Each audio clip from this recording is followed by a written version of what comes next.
Amén, amén. Bueno, la semana pasada que se vio el capítulo 22, hay dos cosas bien importantes que se vieron la semana pasada. Yo nada más quiero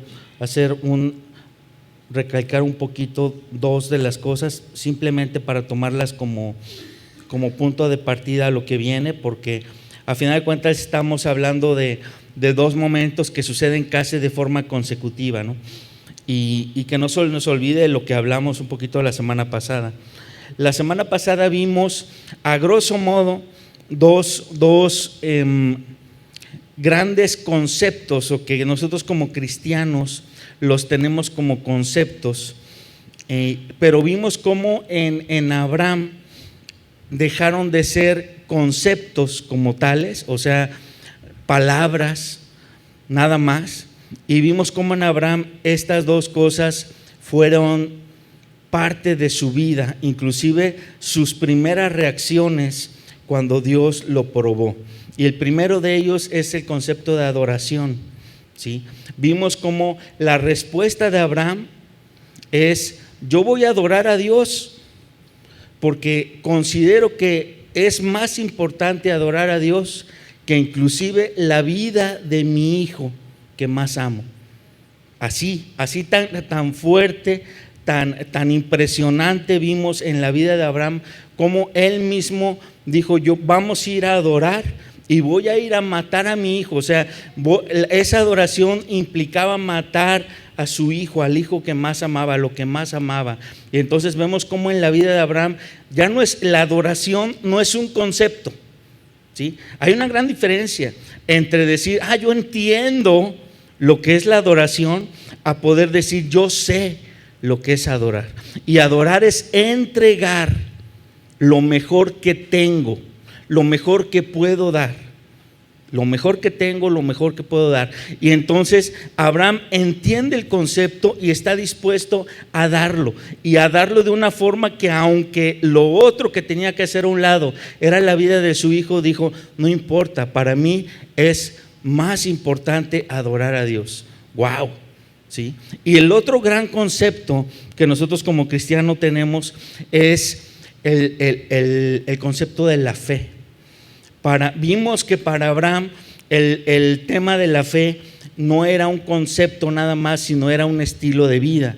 Y cuando él estaba a punto de matar a su hijo, leímos después en el Nuevo Testamento cómo Pablo hace referencia, el libro de los Hebreos hace referencia a esa parte en la cual dice que inclusive Abraham pensaba que Dios podía resucitar a su hijo de entre los muertos. O sea, Abraham tenía tanta fe que él decía: si yo ahorita voy a matar a mi hijo, lo voy a desangrar, lo voy a hacer pedacitos y lo voy a quemar, yo sé que esto lo puedo hacer, y Dios es tan poderoso que Dios puede hacer de esas cenizas y de esos pedacitos, puede reconstruir y volver a traer a la vida a mi hijo y regresármelo a mis brazos. Fíjense la fe de Abraham. Entonces, estos dos grandes conceptos que nosotros entendemos como conceptos cristianos, que es la adoración y la fe, la semana pasada los vimos en Abraham representados no como conceptos nada más, no como algo que él entendía, sino algo que él vivía de una forma impresionante, ¿no? Yo creo que nos quedamos helados todos al ver lo que estuvo dispuesto Abraham por hacer, y seguiremos cada vez que leamos ese pasaje, seguramente viendo más cosas cada uno de nosotros en lo particular. Ok, dicho esto, vámonos al capítulo 23, porque despuesito de este momento pasan unos pocos años, tal vez 3 años, según los teólogos, y viene un momento en la vida de Abraham muy difícil, que es la muerte de su esposa. Dice el capítulo 23, verso 1, dice: fue la vida de Sara 127 años, tantos fueron los años de la vida de Sara.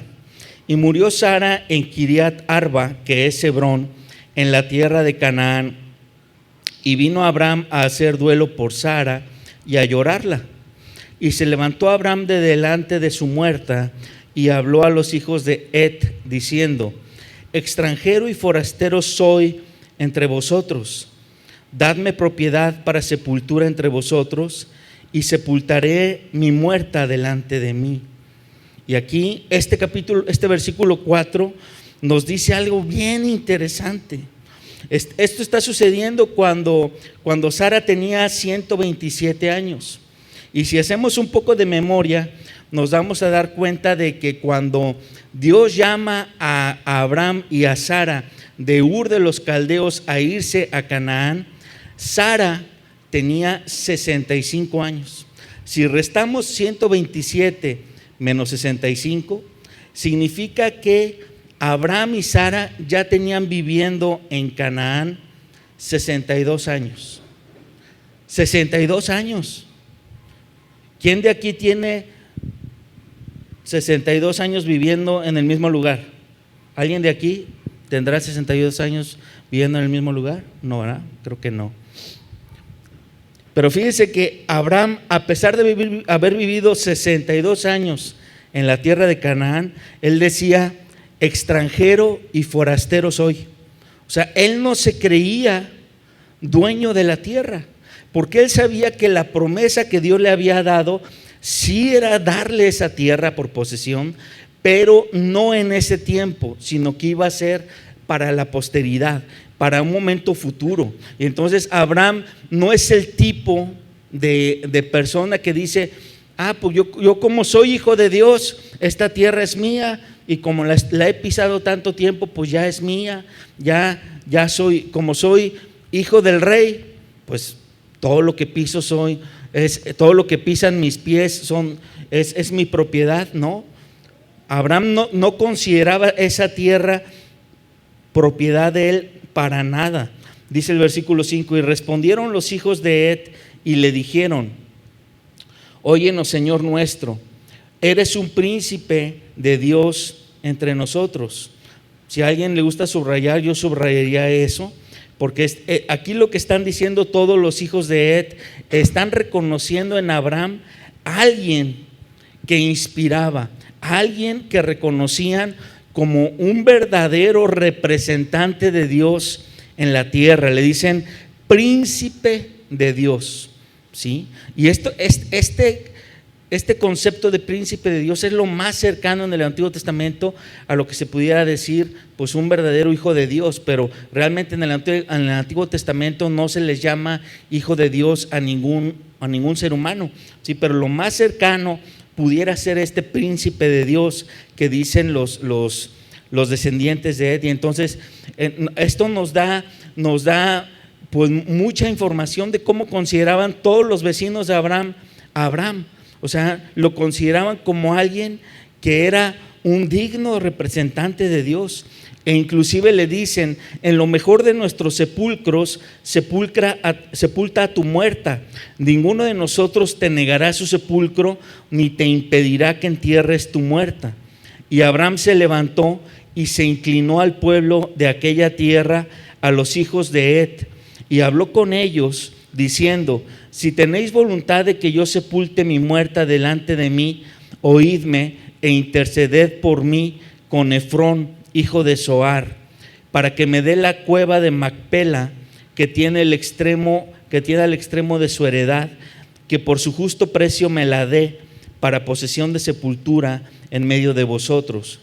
Este Efrón estaba entre los hijos de Het, y respondió Efrón heteo a Abraham en presencia de los hijos de Het, de todos los que entraban por la puerta de su ciudad, diciendo: no, Señor mío, óyeme, te doy la heredad y te doy también la cueva que está en ella, en presencia de los hijos de mi pueblo, te la doy para sepulta ahí a tu muerta. Entonces, le tienen tanto respeto a Abraham que están dispuestos a regalarle toda la tierra que pida. O sea, así es el grado de respeto que le tienen a Abraham, ¿sí? Pero Abraham no está dispuesto a recibir así la tierra. Dice el versículo 12: entonces Abraham se inclinó delante del pueblo de la tierra Y respondió a Efrón en presencia del pueblo de la tierra, diciendo: antes, si te place, te ruego que me oigas. Yo daré el precio de la heredad, tómalo de mí y sepultaré en ella mi muerta. Respondió Efrón a Abraham diciéndole: Señor mío, escúchame, la tierra vale 400 siclos de plata. ¿Qué es esto entre tú y yo? Entierra pues tu muerta. Y entonces Efrón le está diciendo: 400 siclos de plata, que vienen siendo 400 monedas grandes de plata, no es nada entre tú y yo. O sea, no tiene ni sentido que me pagues la tierra porque yo te la quiero regalar. Y entonces le dice cuánto vale la tierra. Dice: y entonces Abraham convino con Efrón, y pesó Abraham a Efrón el dinero que dijo en presencia de los hijos de Het, 400 siclos de plata de buena ley entre mercaderes. Y quedó la heredad de Efrón, que estaba en Macpela, al oriente de Mamre, la heredad con la cueva que estaba ahí, y todos los árboles que había en la heredad y en todos sus contornos. Prácticamente el versículo 17 viene siendo como la redacción de un título de propiedad. O sea, prácticamente está diciendo lo que incluía la venta, ¿no? Está diciendo de dónde a dónde incluía, y también dice: incluye la cueva, incluye todos los árboles y todos sus contornos. Y todo esto pasa a la posteridad como propiedad de Abraham en presencia de los hijos de Het y de todos los que entraban por la puerta de la ciudad. Después de esto sepultó a Abraham a Sara su mujer en la cueva de la heredad de Macpela, al oriente de Mamre, que es Hebrón, en la tierra de Canaán. Y quedó la heredad y la cueva que en ella había de Abraham como una posesión para sepultura recibida de los hijos de Het. Ok, entonces, obviamente leer acerca de la muerte de Sara es bien interesante, ¿sí? Y leer cómo fue su sepultura, dónde fue su sepultura y por qué queda registrado exactamente, casi, pues ahora sí que con pesos y centavos, cuánto se pagó por esa tierra, tiene una razón de ser. Y la razón de ser tiene realmente un peso histórico, ¿sí? Esta es la única tierra, la única parte de la tierra que realmente Abraham compró. Es la única parte de la tierra.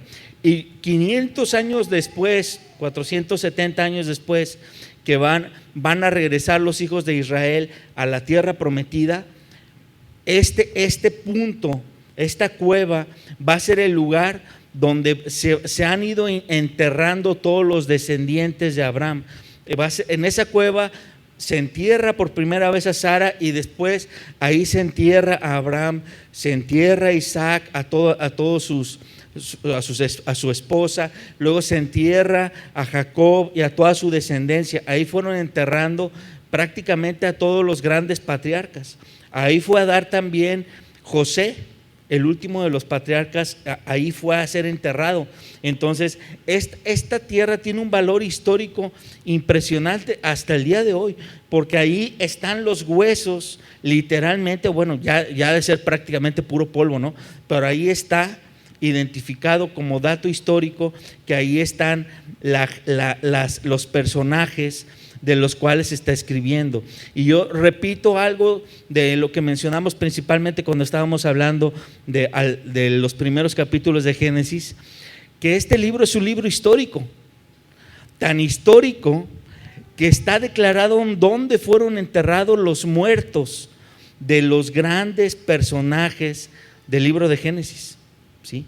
Literalmente. Y si nosotros hoy hiciéramos un tour a Israel, te llevan literalmente a la cueva donde fue enterrado Abraham, Sara, Isaac, Rebeca, Jacob, su esposa, etcétera. Esa cueva existe, es algo real, no es un cuento, no es ficción, ¿sí? Entonces, una prueba más de que lo que hemos estado leyendo en Génesis no es un relato o una ocurrencia de alguien, sino que realmente es historia y es palabra de Dios.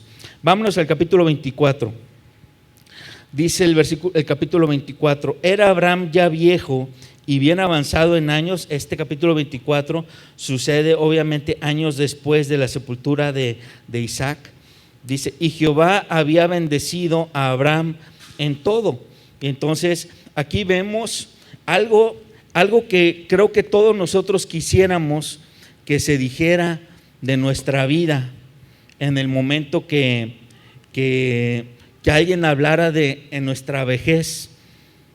Imagínate que alguien dijera: Jehová ha bendecido a, ponle ahí tu nombre, Moisés, Daniel, César, etcétera, Leti, Marta, pongan el nombre que quieran. Dice: y lo ha bendecido en todo, ¿sí?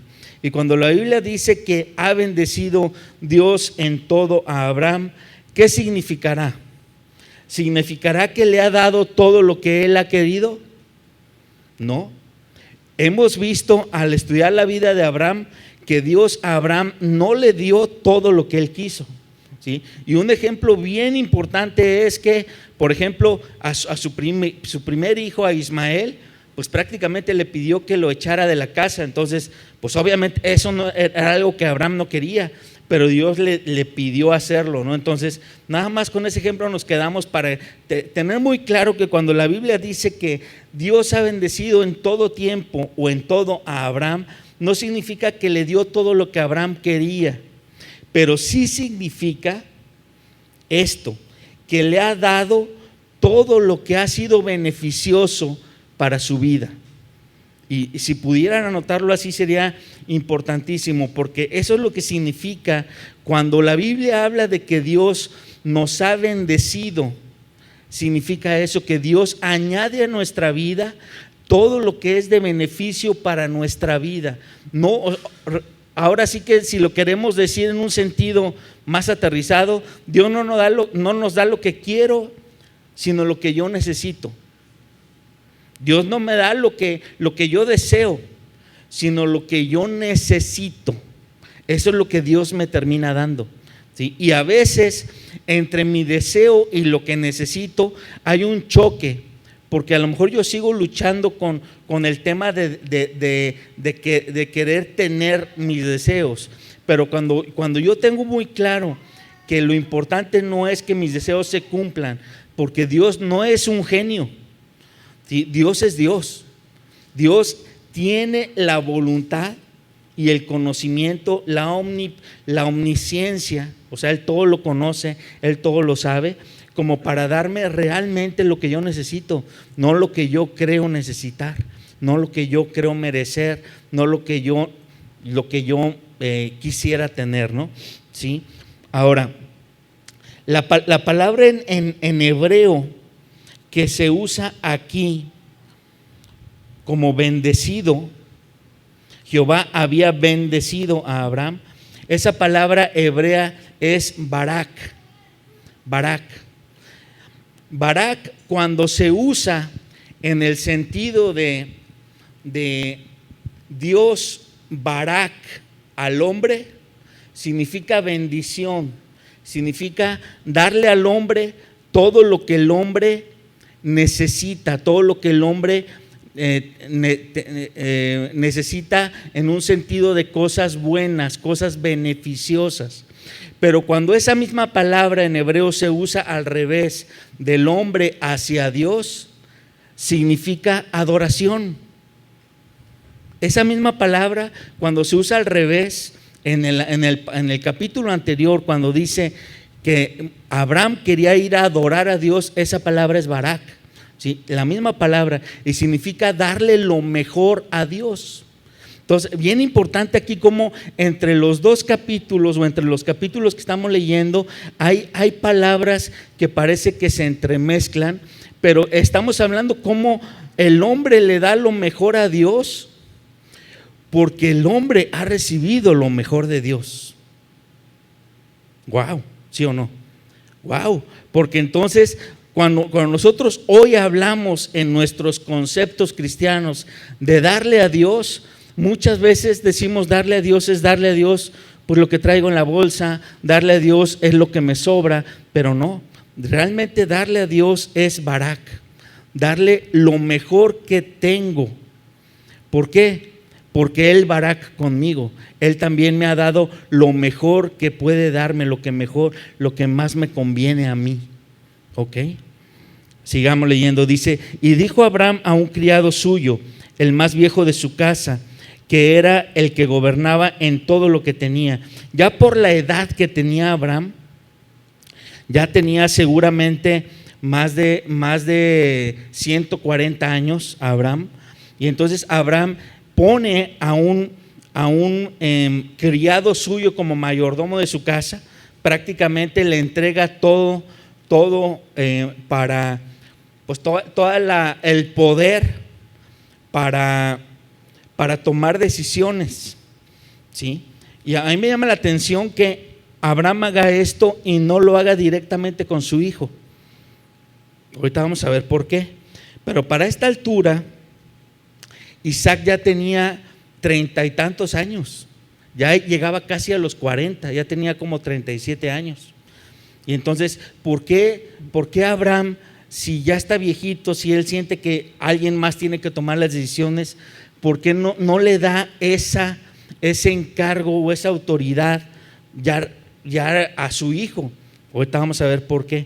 Pero realmente Abraham está dándosela a alguien que seguramente tiene más de 50 años de estar con él, que sería un hombre seguramente educado, pero también seguramente fiel, seguramente alguien que ha estado con Abraham en todo tiempo, en las buenas y en las malas, que ha demostrado ser alguien que no se dobla, ¿sí? Y a este personaje que no se menciona su nombre, le va a encargar una de las cosas más importantes, ¿sí? Y vamos a ver cómo se lo encarga. Dijo Abraham a un criado suyo, el más viejo de su casa, que era el que gobernaba en todo lo que tenía: pon ahora tu mano debajo de mi muslo, y te juramentaré por Jehová, Dios de los cielos y Dios de la tierra, que no tomarás para mi hijo mujer de las hijas de los cananeos, entre los cuales yo habito, sino que irás a mi tierra y a mi parentela, y tomarás mujer para mi hijo Isaac. Wow, y esto suena medio raro, ¿no? Porque dice, a ver, quiero que hagas un juramento. El juramento tenía tanta importancia que le dice: pon tu mano debajo de mi muslo.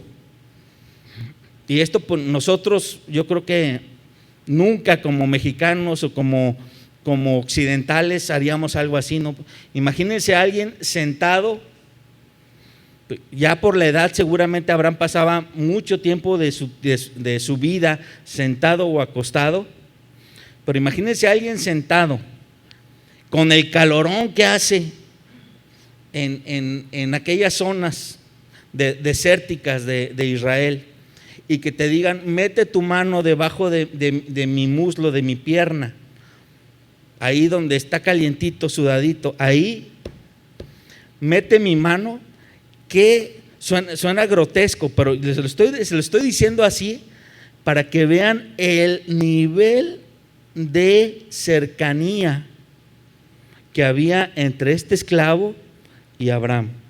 Primero, una cercanía tal cual para decirle: hey, mete tu mano aquí. Y segundo, para decirle: aquí cerquita. O sea, si Abraham está sentado, para que el otro personaje pueda meter su mano debajo de su muslo, significa que el otro personaje primero tiene que hincarse prácticamente delante de Abraham y luego meter su mano. Entonces está cerquitita, y en una posición, en una postura que implica mucha cercanía. Y entonces, así tan cercanos estamos, que te estoy confiando lo más valioso que tengo, porque yo sé que estoy a punto de morir. Seguramente esto Abraham se lo está diciendo a su esclavo, porque él siente que en cualquier momento se puede morir. Él ya se siente muy viejo, seguramente muy cansado, a lo mejor hasta enfermo en aquel momento, y él lo que le va a encargar a este esclavo es lo más importante que tiene para asegurar la posteridad de la promesa, para asegurar que lo que viene después de su muerte cumpla con el objetivo y con el plan de Dios. Y entonces él le va a hacer juramentar a su criado a que le consiga esposa a su hijo. Y entonces le dice, tomarás para mi hijo mujer de las hijas, le dice, no tomarás para mi hijo mujer de las hijas de los cananeos, entre los cuales yo habito, sino que irás a mi tierra, a mi parentela, y tomarás mujer para mi hijo Isaac. ¿Sí? O sea, lo está mandando a un viaje de 900 y tantos kilómetros, casi 1000 kilómetros de distancia, a hacer un viaje en el cual vemos la respuesta del criado y le dice, quizá la mujer no querrá venir en pos de mí a esta tierra. ¿Volveré pues tu hijo a la tierra de donde saliste? O sea, el criado le dice, a ver, voy a viajar casi 1000 kilómetros.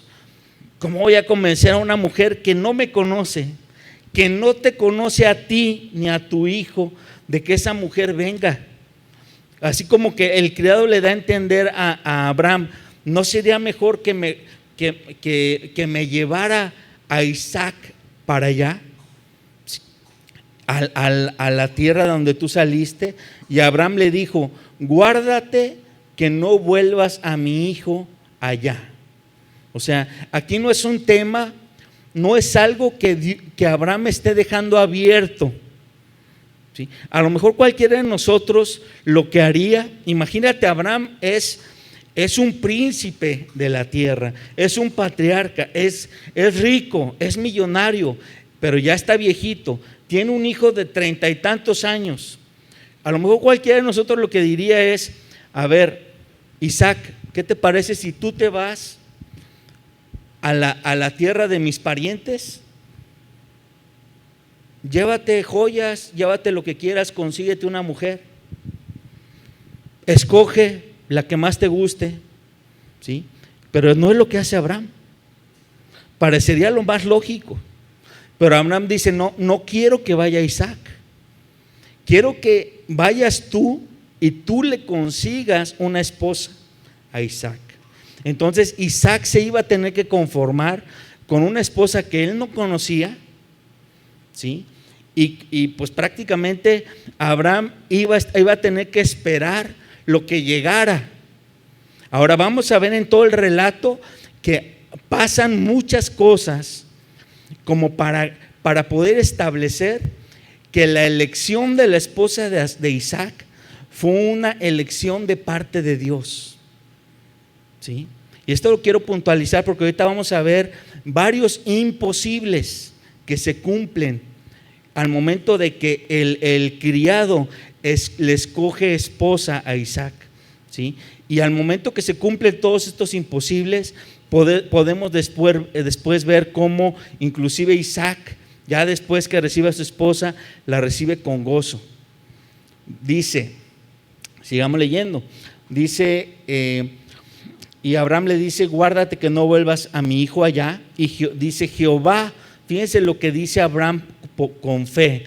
Dice, Jehová, Dios de los cielos, que me tomó de la casa de mi padre y de la tierra de mi parentela, y me habló y me juró diciendo, a tu descendencia daré esta tierra. Él enviará su ángel delante de ti, y tú traerás de allá mujer para mi hijo. ¿Con qué seguridad habla Abraham? Con la seguridad de saber que Dios lo que quiere es precisamente lo que Abraham está pidiendo, que la mujer de Isaac no venga de todos los habitantes de Canaán, sino que sea de su mismo linaje, ¿sí? Entonces, por eso, con esa confianza, Abraham dice, Dios enviará su ángel delante de ti y tú vas a traer esa mujer. Entonces, ahorita vamos a ver que el criado no cree en el Dios de Abraham. O sea, a pesar de estar tantos años con Abraham, ahorita vamos a ver que ese criado, cuando menciona a Dios, dice: el Dios de mi patrón, el Dios de Abraham, mi Señor. O sea, no era su Dios. O sea, él todavía no había entregado su fe a Jehová de los ejércitos. Dice entonces el criado puso su mano debajo del muslo de Abraham, su señor, y le juró sobre este negocio. Perdón, versículo 8: y si la mujer no quisiere venir en pos de ti, serás libre de este mi juramento, solamente que no vuelvas allá a mi hijo. O sea, Abraham le termina diciendo: ok, y yo estoy tan seguro de que Dios va a mandar su ángel y que la mujer va a venir, que si la mujer no quisiera regresar contigo, estás libre de la promesa. Y entonces ya vimos en el versículo 9 que el criado pone la mano debajo de su muslo y hace el juramento, ¿sí? Dice: y el criado tomó 10 camellos de los camellos de su señor y se fue, tomando toda clase de regalos escogidos de su señor, y puesto en camino, llegó a Mesopotamia, a la ciudad de Nacor. ¿Por qué dice a la ciudad de Nacor? Porque realmente Nacor era hermano de Abraham, ¿sí? Y aunque literalmente a donde está llegando el siervo de Abraham no se llama así, ciudad de Nacor, está llegando a Mesopotamia, ¿sí? Y todos vimos en la secundaria, de hecho algunos desde la primaria, ¿qué es Mesopotamia, no? Mesopotamia era una de las grandes culturas de la antigüedad.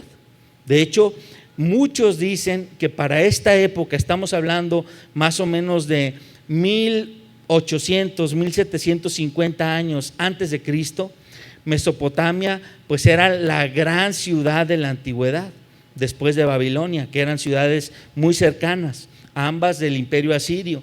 Y Mesopotamia era una ciudad que, según la arqueología de aquella época, era una ciudad, imagínense, de unos 120,000 habitantes mínimo.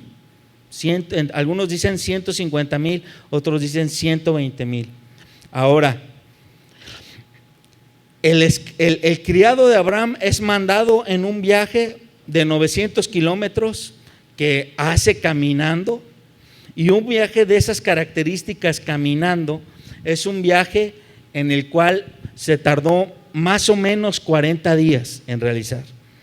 40 días caminando, llega a Mesopotamia y prácticamente el criado es mandado a una ciudad a encontrar como una aguja en un pajar.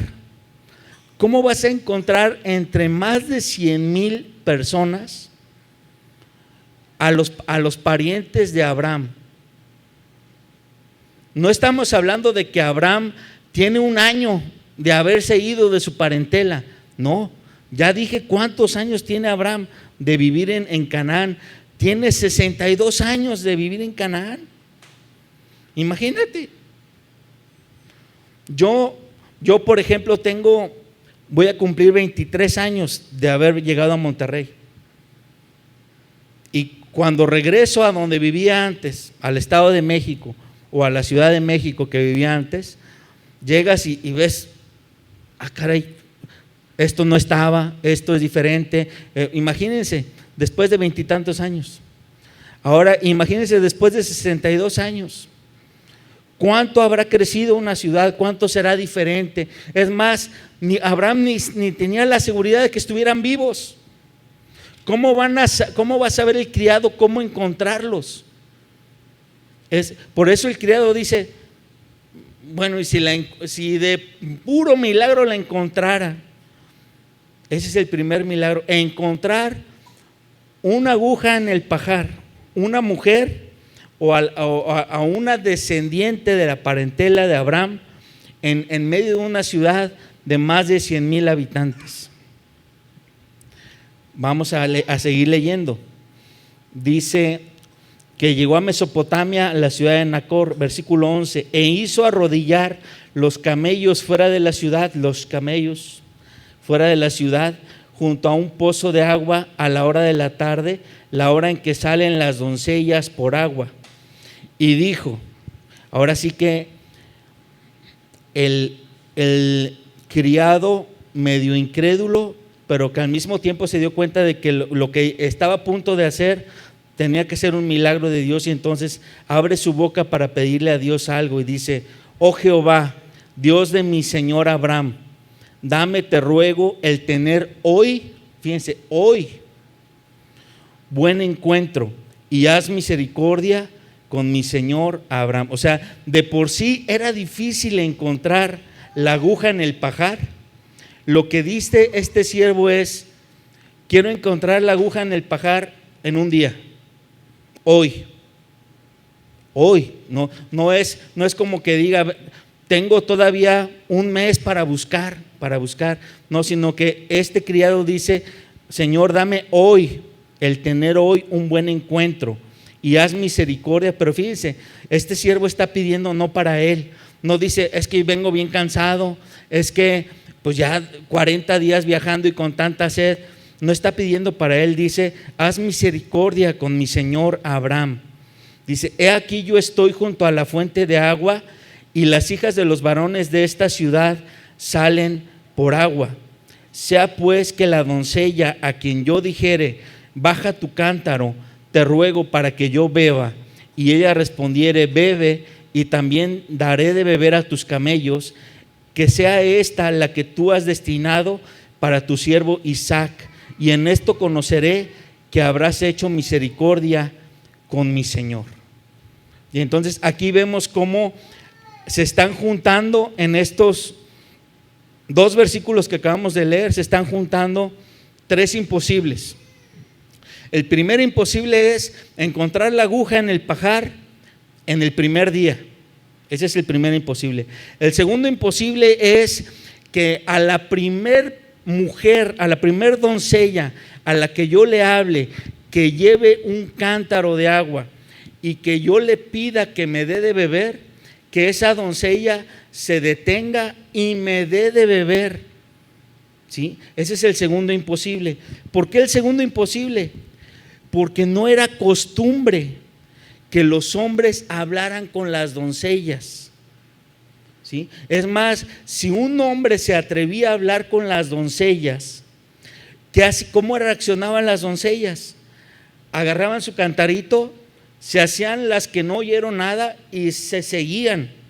Era incorrecto que la doncella se parara que a platicar, como ahora muchas mujeres son bien platicadoras, ¿verdad? Con cualquiera hablan, ya a todos le andan preguntando y a todos le andan escuchando. En aquella época y en aquella cultura no. Las doncellas solamente a los adultos de su casta les escuchaban, a nadie más. Estamos hablando, imagínense si hoy en Irán las mujeres tienen prohibido hablar con ciertas personas y con ciertos hombres.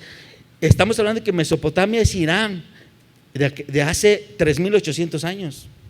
Estaba prácticamente prohibido, era prohibitivo hasta mortalmente que una mujer respondiera y hablara con algunos hombres para algunos clanes. Y entonces prácticamente el criado, sin saberlo, está pidiendo algo imposible. Sí, pero dice que la doncella me escuche y que me dé agua.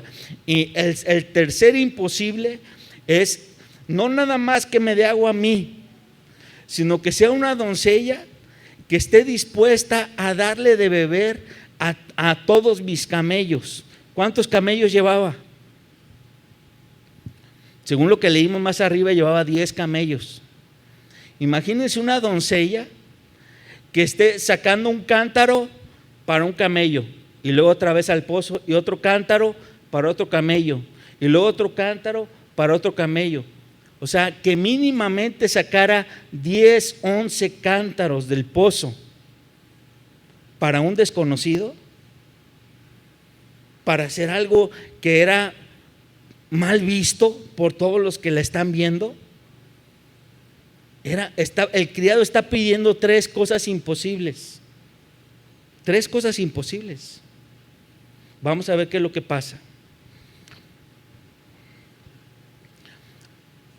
Dice el versículo 15: y aconteció que antes que él acabase de hablar, subrayen eso por favor, antes que él acabara de hablar, he aquí Rebeca, que había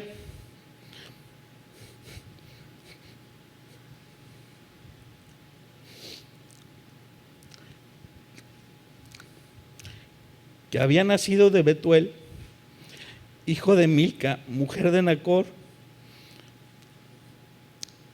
hermano de Abraham, la cual salía con su cántaro sobre su hombro.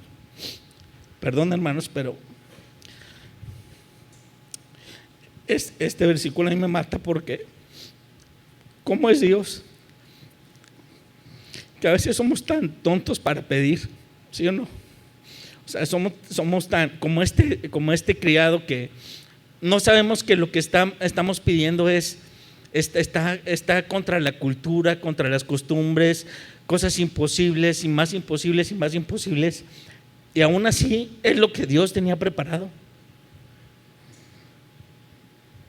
A mí me mata esto, porque significa que Dios está al tanto de cómo somos, y como que Dios ya tiene preparado, inclusive en nuestras tontas formas de pedir, en nuestra incapacidad, todo listo para cumplir su plan.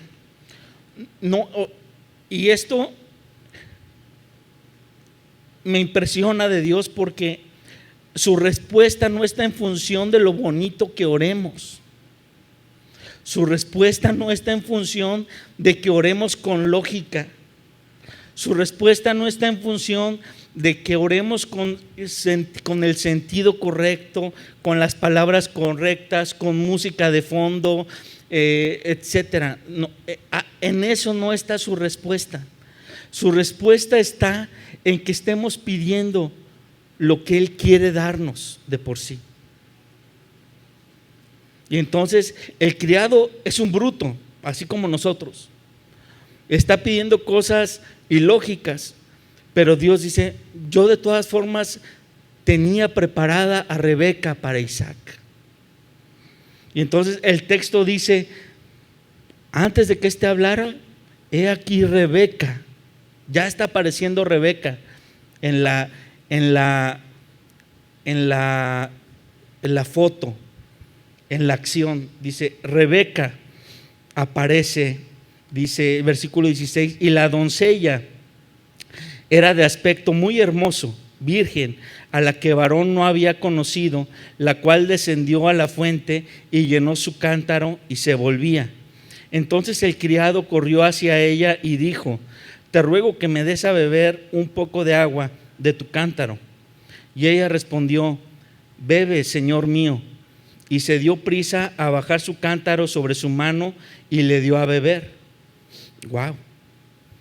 Dice: y cuando acabó de darle de beber, dijo: también para tus camellos sacaré agua hasta que acaben de beber. Y notemos que no fue el criado el que le pidió la última cosa, sino ella tuvo la iniciativa de sacar agua con su cántaro para los camellos. Ella tomó la iniciativa. Dice: y se dio prisa y vació su cántaro en la pila y corrió otra vez al pozo para sacar agua y sacó para todos sus camellos. Y dice: el hombre estaba maravillado de ella, callando. O sea, este hombre se queda mudo y maravillado al ver la respuesta así.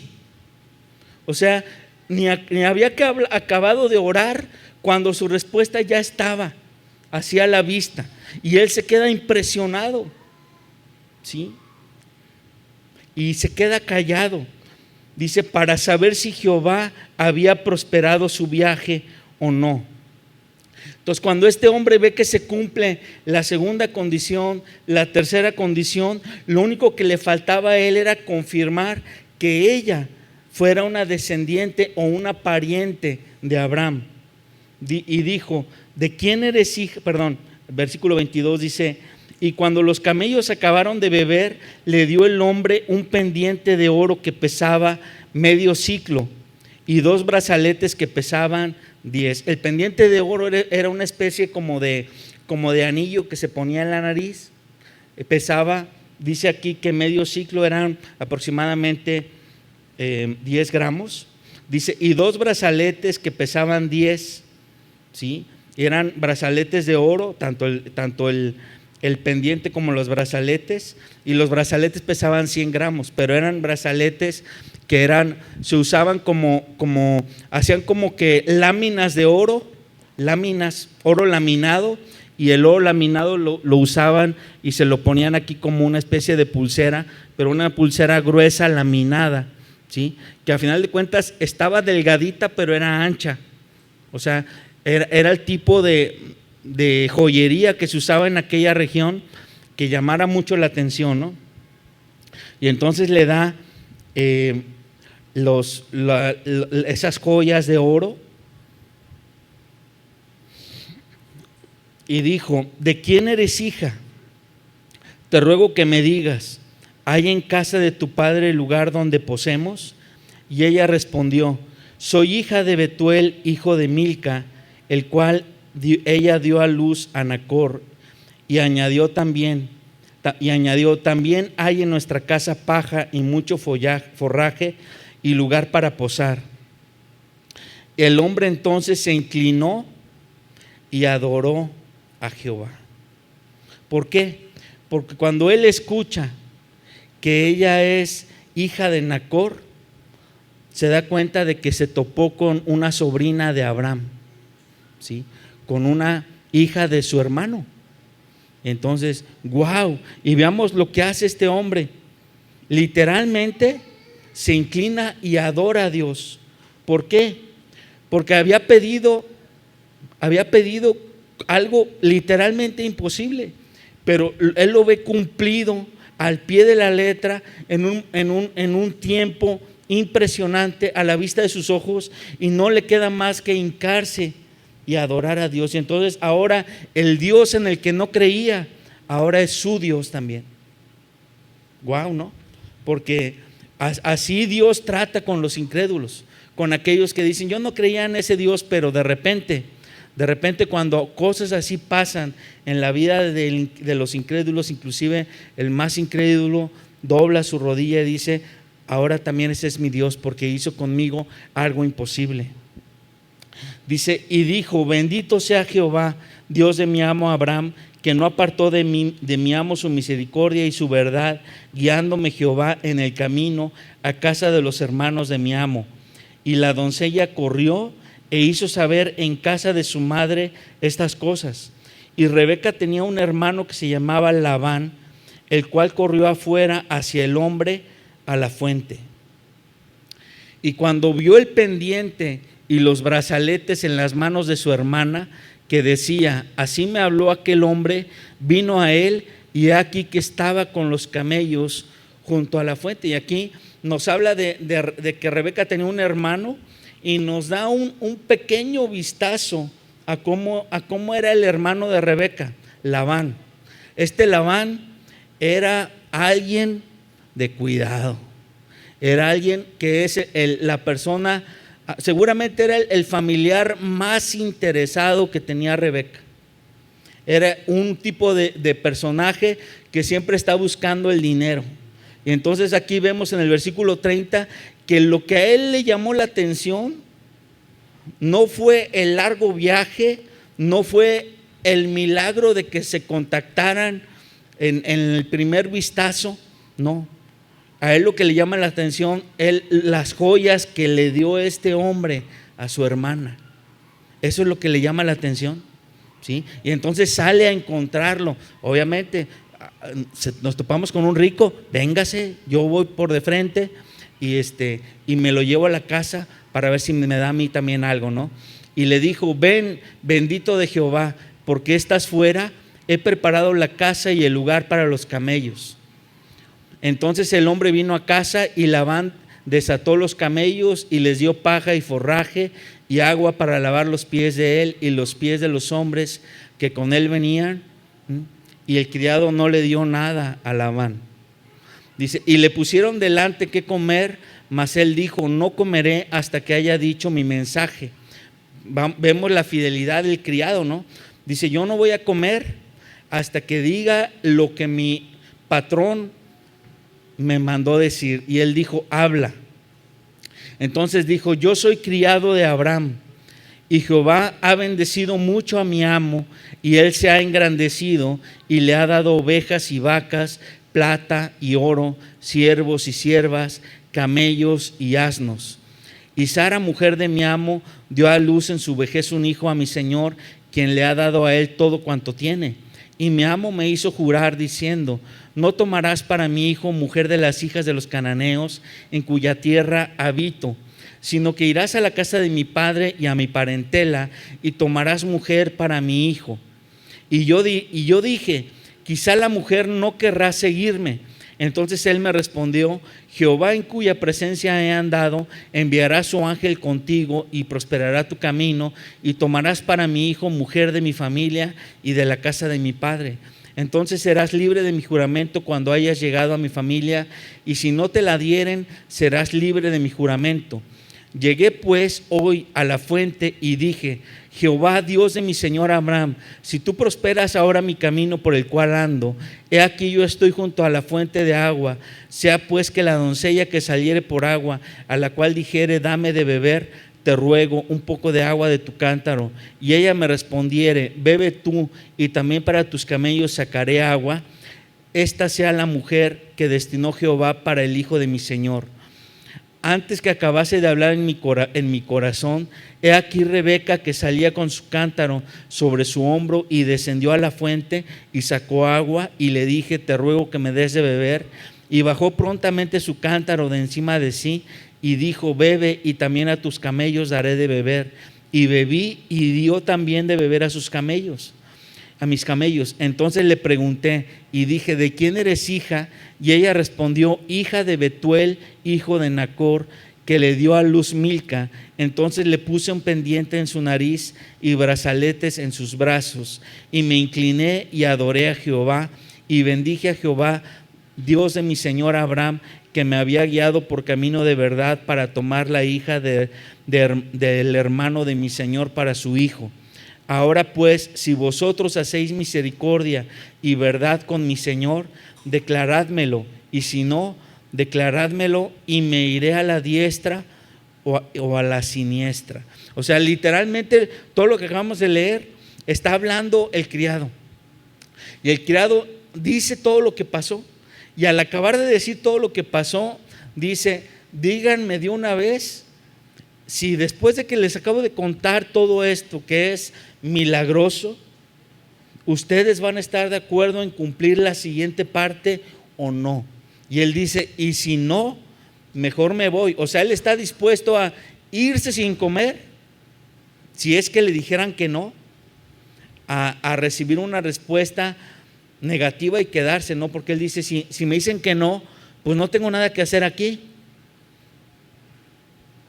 Dice, entonces Labán y Betuel respondieron y dijeron, de Jehová ha salido esto. Y subrayen también eso, porque aquí vemos como dos personas más confirman que todo esto que está redactando el criado ha salido de Dios, ¿sí? De Jehová ha salido esto. No podemos hablarte malo ni bueno. He ahí Rebeca delante de ti, tómala y vete, y sea mujer del hijo de tu señor, como lo ha dicho Jehová. ¿Sí? Y el título que yo le puse a este estudio es Dios de lo imposible, o Dios de los imposibles. Porque aquí vemos cómo el criado pide tres cosas imposibles. Las tres cosas imposibles se cumplen, pero aquí vemos una cuarta cosa imposible. Imagínate que alguien venga a tu casa y que te diga, pues vengo por tu hija, y que el papá y el hermano de la muchacha digan, ok, llévatela. Así como que como primera respuesta, ¿es eso imposible o no? Es imposible. O sea, ¿cómo nos imaginamos que, a ver, cómo sabemos que este personaje es de veras, ¿no? Por más que les haya dado las joyas, que todo el relato sea de verdad, tuvo que pasar algo en el corazón de estos personajes para que accedieran a decir, esto realmente es de Dios. Y queda escrito, de Jehová ha salido esto. De Jehová ha salido esto. Entonces el papá y el hermano terminan accediendo y diciendo, ahí está, ¿sí? El cuarto imposible. Y entonces versículo 52 dice, cuando el criado de Abraham oyó sus palabras, se inclinó en tierra ante Jehová, y sacó el criado alhajas de plata y alhajas de oro y vestidos, y todo eso se lo da ¿a quién? Nada más a Rebeca. Dice, y también dio cosas preciosas a su hermano y a su madre. O sea, primero a Rebeca y después a los demás. Dice, y comieron y bebieron él y los varones. Ahora sí, ya que el criado ve que se está cumpliendo todo, ahora sí se sientan a comer, se sientan a descansar, ¿sí? Y dice que comieron y bebieron los varones que venían con él y durmieron, y levantándose de mañana dijo, enviadme a mi señor. O sea, estuvo nada más una noche ahí y ya quería irse. Dice, entonces respondieron su hermano y su madre, espere la doncella con nosotros a lo menos 10 días y después irá. Y él les dijo, no me detengáis, ya que Jehová ha prosperado mi camino, despachadme para que me vaya a mi señor. Y ellos respondieron entonces, llamemos a la doncella y preguntémosle. O sea, ya se estaba, como decimos acá, ya la machaca ya se había armado, pero nadie le había preguntado a Rebeca si quería irse de su casa a casarse con un desconocido. Nadie le había preguntado. O sea, ella la dejaron hasta el último. Y ahora, ¿por qué queda escrito así? Pues primero porque era algo cultural. Recordemos que estamos hablando de Mesopotamia de hace 3,800 años. Y repito, si actualmente en Irán y en esa zona de la tierra los derechos de la mujer todavía son tema en estos años, imagínense hace 3,800 años. O sea, la mujer era la última en decidir, pero notemos que le están dando a ella una toma de decisión que inclusive a veces ni se la daban a las mujeres, simplemente eran vendidas o eran entregadas, ¿sí? Pero a esta doncella sí le están permitiendo que ella tome la decisión. ¿Por qué? Porque Rebeca era considerada como una especie de princesa, como hija de un patriarca de Mesopotamia, era considerada como una especie de princesa, o sea, no era cualquier mujer. Y entonces le están dando el derecho de que ella escoja si está dispuesta a irse a casar con un varón desconocido. Y veamos la respuesta de Rebeca. Dice, y llamaron a Rebeca y le dijeron, ¿irás tú con este varón? Y ella respondió, sí iré. Y aquí está el quinto imposible. ¿Cómo es posible que una mujer de un día para otro, independientemente de haber escuchado todo lo que el criado está diciendo, está dispuesta a decir, sí me voy, ¿sí? Y me voy hoy? O sea, no me voy a esperar 10 días. Dice, entonces dejaron ir a Rebeca, su hermana, y a su nodriza, y al criado de Abraham, y a sus hombres. Ese mismo día ya. Guau, ¿no? Por eso vemos en este capítulo, a pesar de que es un pasaje que creo que muchas veces lo hemos estudiado, sobre todo los que de niños nos enseñaron este pasaje, vemos aquí 5 imposibles, 5 cosas imposibles que en menos de 24 horas sucedieron para que se cumpliera algo que Dios quería para Isaac, que era que tuviera una esposa que no fuera de las hijas de Canaán. Dice, bueno, los dejan ir, y en el versículo 60 dice, y bendijeron a Rebeca y le dijeron, hermana nuestra, sé madre de millares de millares, y posean tus descendientes las puertas de tus enemigos. Entonces se levantó Rebeca y sus doncellas y montaron en los camellos y siguieron al hombre, y el criado tomó a Rebeca y se fue. ¿Sí? Y se van, y ahora van de regreso casi 1000 kilómetros, o sea, como 40 días después. El versículo 62 dice: y venía Isaac del pozo del viviente que me ve, porque él habitaba en el Negev. O sea, ya que van llegando a donde estaba Isaac, Isaac estaba en este lugar. Dice: y había salido Isaac a meditar al campo. Yo subrayaría eso de Isaac. Isaac es un personaje que la Biblia dice poco de Isaac. Lo vamos a ver en las futuras semanas, pero lo poco que dice la Biblia de Isaac nos habla de un personaje que está 100% alineado con la voluntad de Dios, con la voluntad de Abraham. Y aquí dice que Isaac estaba meditando en el campo. Esta palabra meditar es la palabra más antigua, que es una de las palabras más antiguas que se usan como sinónimos de orar. ¿Sí? Ahora, ¿en qué meditaba Isaac? Pues no lo sabemos. O sea, nosotros hoy por hoy podemos decir nuestro tiempo de oración, nuestro tiempo de meditación con Dios, pues es a lo mejor es meditar una parte de la palabra de Dios que acabamos de leer, pero en aquella época no existía la Biblia. Pero ¿qué sí podía meditar Isaac? Podía meditar todo lo que su padre Abraham le había dicho como promesas, todo lo que Dios le había hecho con Abraham. Entonces, sí tenía cosas que meditar, por más que no estuvieran escritas. Meditar en que su futuro dependiera de una decisión de un esclavo. Creo que es buen tema para meditar, ¿no? Y poner en manos de Dios que la mujer que me traiga sea la que Dios quiere. Será un buen tema para meditar, ¿sí? Pero vemos que Isaac, la Biblia no dice que estuviera desesperado por esperar a su mujer. Dice que está meditando. No está urgido, ¿no? Por más de que tuviera más de 30 años, no es un personaje que veamos que le urja casarse o que le urja ya cumplir ciertos propósitos personales, sino que él está esperando como debe ser. Dice: y a la hora de la tarde venía, y alzando sus ojos miró, y he aquí los camellos que venían.